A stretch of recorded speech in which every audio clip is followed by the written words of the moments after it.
Hola, bienvenidas, bienvenidos nuevamente a este segundo encuentro, esta segunda cápsula del curso de Hechos y Primeras Comunidades. Visto ya estas claves generales en la cápsula anterior, lo que ahora les quiero contar son al menos unas dos primeras partes del libro de los Hechos de los Apóstoles. Insisto en que esto es muy general. Lo ideal es que vayan ustedes a los textos, vayan leyendo, vayan analizando, por supuesto, contestando también las preguntas que vamos subiendo al foro, revisando las respuestas. No es necesario todos los días, sino que al menos durante la semana podamos tener un pequeño contacto con eso. Lo que hoy día les quiero contar es cómo inicia esta historia de los Hechos de los Apóstoles. Inicia con un éxodo.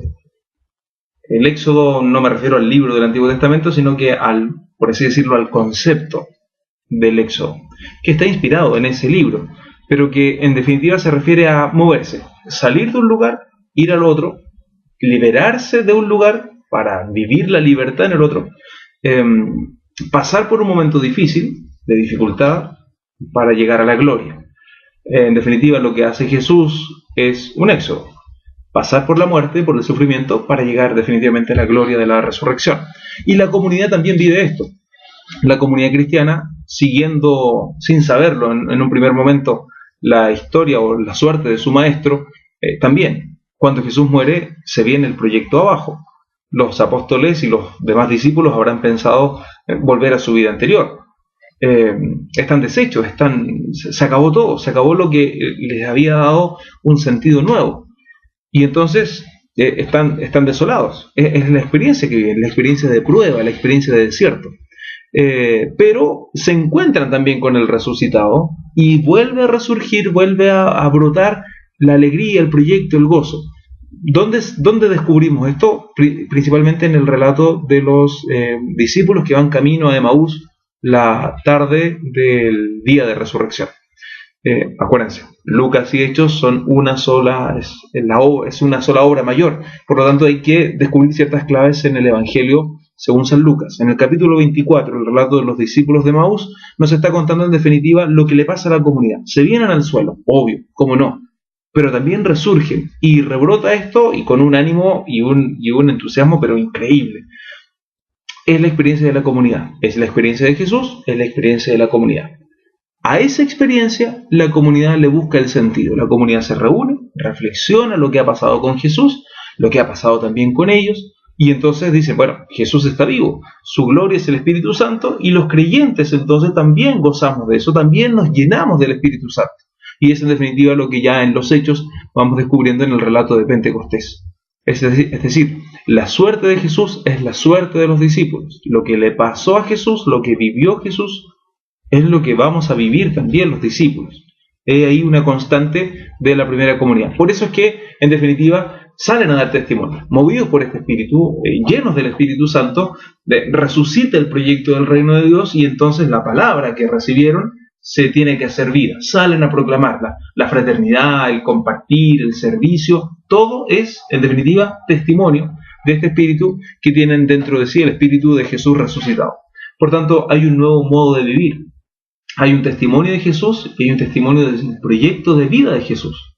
Ya no puede ser todo igual que antes. No es simplemente aprender algo nuevo y repetirlo. Es un estilo de vida. Ojo, para nuestras comunidades, para uno mismo.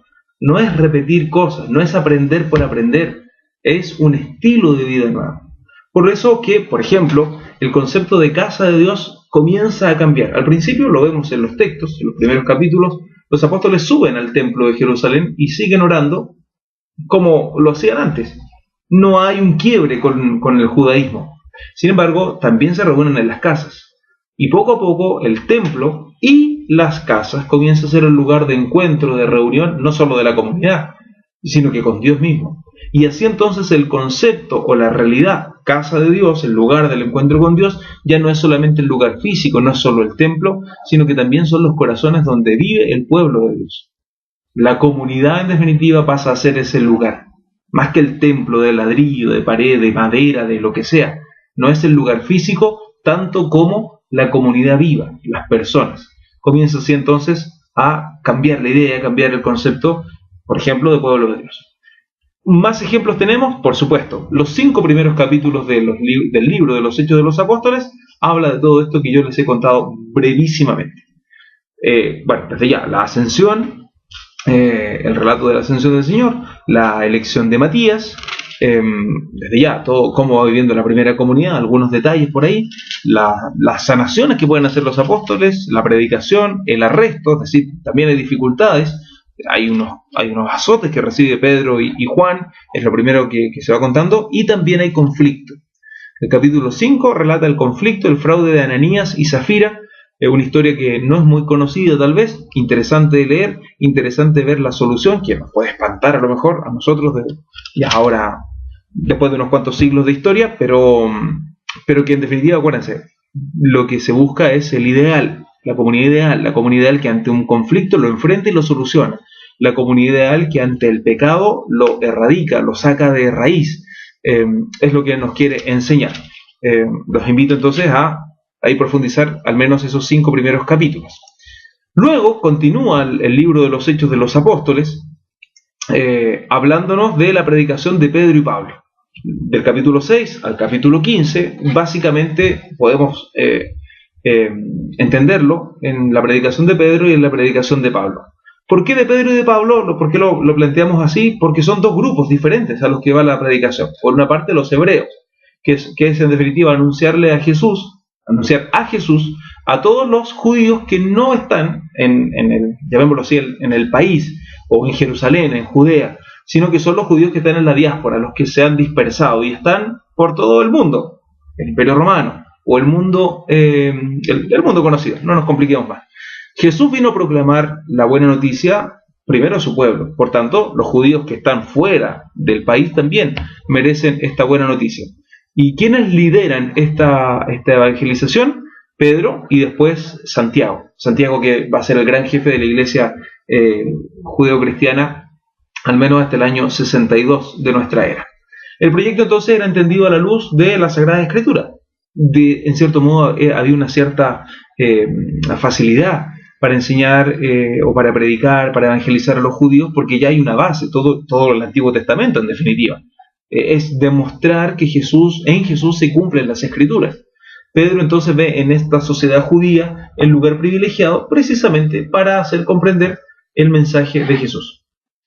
El otro grupo es el grupo de los helenistas, la cultura griega, que en definitiva es la evangelización, la predicación a los que no son judíos, dentro y fuera del país, pero obviamente sobre todo fuera. Dentro, en Judea, hablemos más bien de judíos. Fuera del territorio del país bíblico están los helenistas, la cultura griega, la cultura helena, de ahí su nombre. Y tiene como líderes, así como Pedro y Santiago eran los principales líderes del otro grupo, de los hebreos, aquí los líderes son los 7 diáconos mencionados en el capítulo 6 del libro de los Hechos. Y, por supuesto, Pablo, que aparece más adelante en la historia, pero que también es líder de este grupo en la evangelización. Ahora bien, el libro de los Hechos de los Apóstoles como que se enamora más de este proyecto, como que le saca más brillo a este proyecto de evangelización a los helenistas.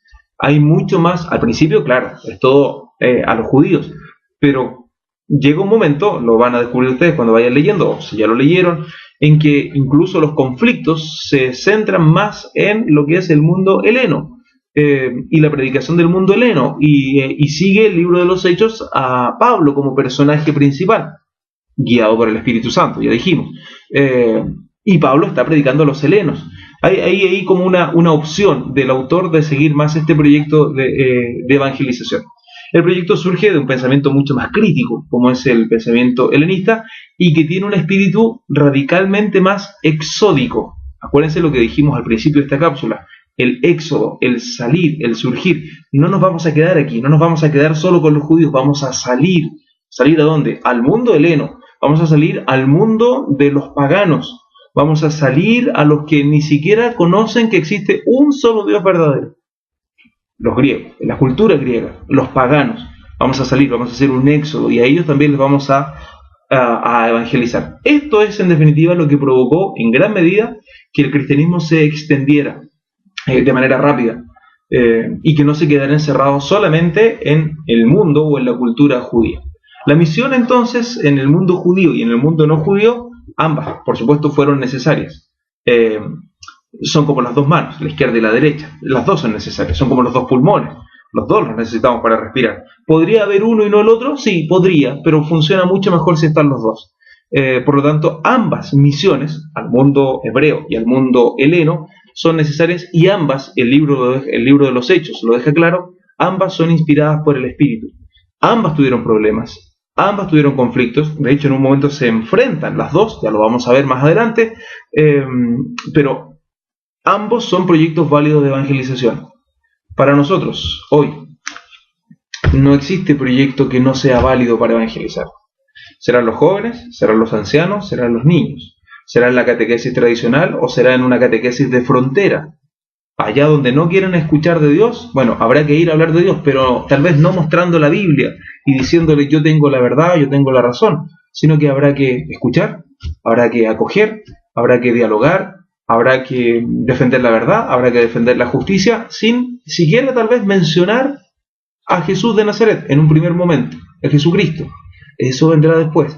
No hay proyecto inspirado, si está inspirado por el Espíritu Santo, no existe en nuestra iglesia un proyecto que no sea válido.